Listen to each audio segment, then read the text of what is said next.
ketiga, kita telah merenungkan subtema tentang menjadi pribadi yang berkembang. Pada permenungan yang keempat ini, kita akan mendalami subtema tentang membangun masyarakat sejahtera. Subtema ini terinspirasi dari seruan Paus Fransiskus yang disampaikan pada pertemuan lintas agama di Abu Dhabi beberapa waktu lalu. Paus Fransiskus menyerukan tentang perdamaian dunia dan hidup rukun dengan pemeluk agama lain.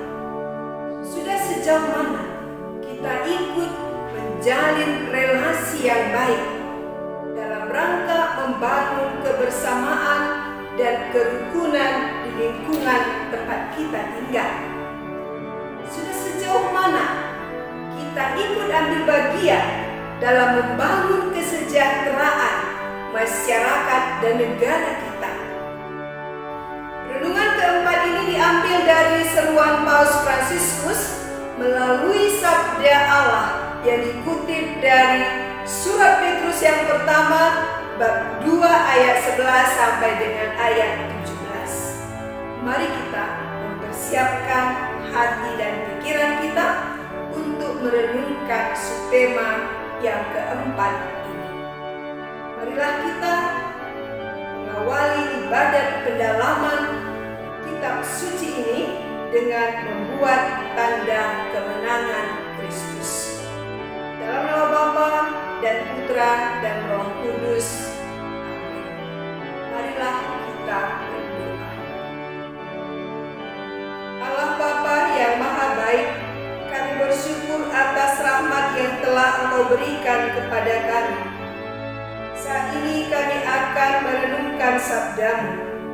Utuslah Roh Kudus-Mu untuk menerangi hati dan pikiran kami, sehingga kami dapat memahami dan menghayati sabda-Mu. Secara khusus lewat permenungan ini, kami mau belajar tentang bagaimana cara membangun kesejahteraan bersama dalam masyarakat. Ini kami sampaikan dengan perantaraan Kristus Tuhan kami. Amin. Marilah kita mendengarkan bacaan yang dikutip dari surat Petrus yang pertama bab 2 ayat 11 sampai ayat 17. Saudara-saudaraku yang terkasih, aku menasihati kamu supaya sebagai pendatang dan perantau kamu menjauhkan diri dari keinginan-keinginan daging yang berjuang melawan jiwa.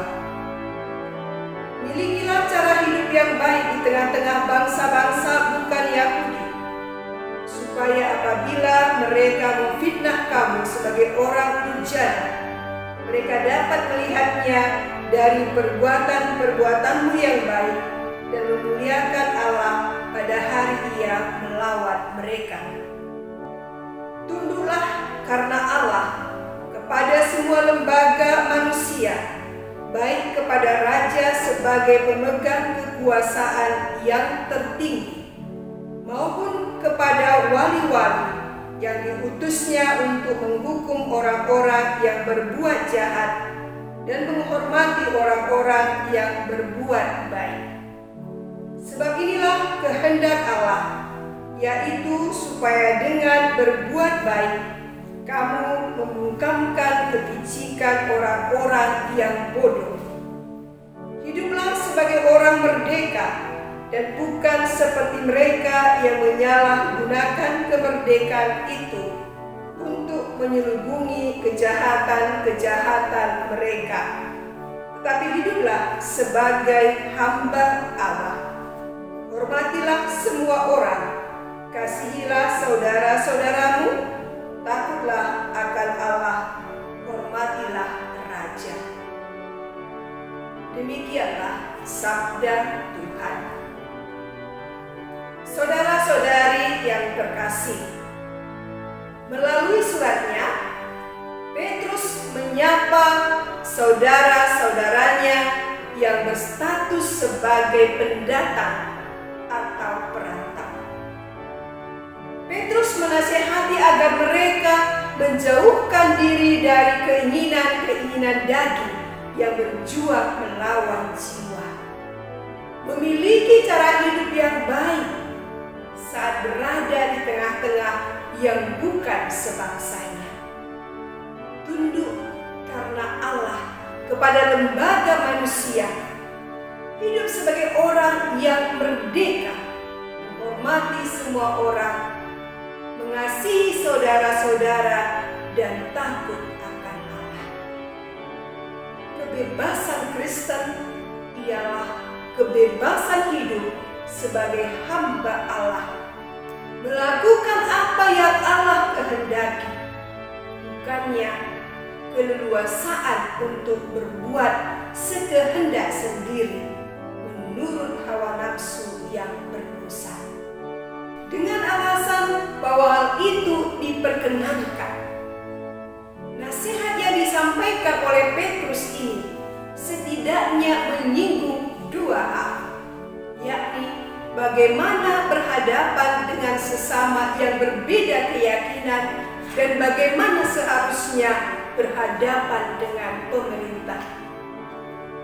Kita ini hidup di tengah masyarakat.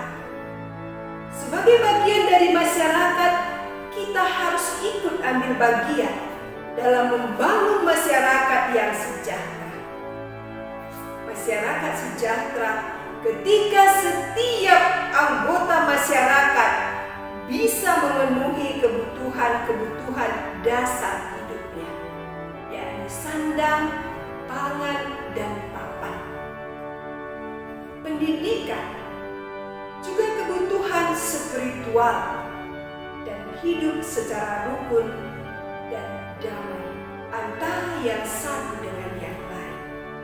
Ketika kita berhadapan dengan orang-orang yang berbeda keyakinan dengan kita harus menunjukkan cara hidup yang baik dengan menghormati, menghargai, bergaul dengan mereka, dan membangun kerjasama yang baik dengan mereka. Selanjutnya, kita ini berada di Indonesia dan merupakan bagian dari negara Indonesia. Kita ini dipimpin oleh pemerintah, mulai dari tingkat atas sampai bawah. Kita harus menunjukkan ketaatan kita terhadap pemerintah karena Allah. Maksudnya, kita taat pada hal-hal yang baik dan menolak hal-hal yang tidak baik. Salah satu bukti ketaatan kita pada pemerintah adalah jika kita tertib pada administrasi yang ditetapkan oleh pemerintah. Dalam situasi pandemi karena COVID-19 ini, kita juga harus menunjukkan ketaatan kita pada protokol kesehatan yang diaturkan oleh pemerintah demi kebaikan kita dan kebaikan orang lain. Kita bersama-sama berjuang mengatasi penyebaran virus corona ini dengan taat kepada aturan yang berlaku. Ketaatan kita kepada aturan yang berlaku pada protokol kesehatan yang diaturkan oleh pemerintah menjadikan kita menjadi berkat satu dengan yang lain. Dengan demikian, kita dapat mengurangi penyebaran virus ini dan juga dapat membangun terciptanya kesejahteraan dalam keluarga, dalam masyarakat, bangsa, dan negara kita. Setelah kita mendengarkan sabda Tuhan, mari kita membangun niat yang akan dikerjakan sebagai buah dari permenungan kita melalui pertanyaan refleksi ini. Yang pertama, apa yang akan Anda lakukan agar hubungan Anda dengan orang-orang sekitar tetap baik? Kedua, apa yang harus Anda lakukan agar masyarakat atau orang-orang di lingkungan sekitar Anda juga negara semakin sejahtera? Selamat menentukan. Marilah berdoa. kerajaan surga. Kami memuji dan memuliakan Dikau, serta bersyukur kepadamu atas pendampinganmu dalam hidup kami. Kami juga bersyukur karena Engkau telah menganugerahkan kesempatan bagi kami untuk merenungkan sabdamu pada bulan Kitab Suci Nasional ini. Semoga permenungan kami atas sabdamu selama bulan ini membantu kami untuk mewujudkan kesejahteraan di dalam keluarga, lingkungan masyarakat, gereja, dan negara kami, sekalipun kami masih dihadapkan pada kesulitan karena COVID-19. Bantulah kami dengan Roh Kudus-Mu, agar kami mampu mengamalkan sabdamu, khususnya melaksanakan aksi yang sudah kami rencanakan. Ini kami sampaikan dengan perantaraan Kristus Tuhan kami. Amin.